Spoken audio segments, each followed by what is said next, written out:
ซึ่งว่าทางกระทรวงอุตสาหกรรมในการค้าได้มีการปรับขึ้นราคาน้ำมันเสื้อไฟในขอบเขตทั่วประเทศส่งผลเฮ็ดให้ราคาน้ำมันแอดซังจาก21,000 กว่ามาเป็น22,000 กว่าต่อลิตรอิงตามแจ้งการฉบับเลขที่0323ทับโกโคพโนลงวันที่25กุมภาพันธ์2026ของกระทรวงอุตสาหกรรมในการค้า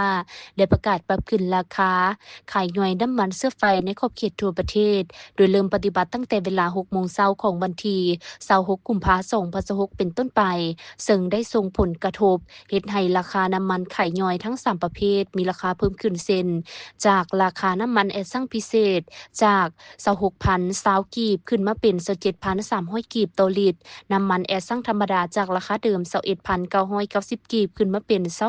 22,370กีบต่อลิตรและน้ำมันก๊าซส่วนจากราคา19,640กีบขึ้นมาเป็น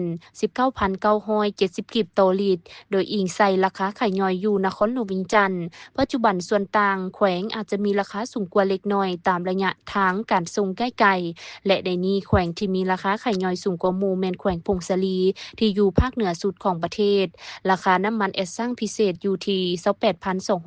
28,290กีบต่อลิตรแอดซังธรรมดา23,360กีบต่อลิตรและน้ำมันก๊าซส่วน20,960กีบต่อลิตร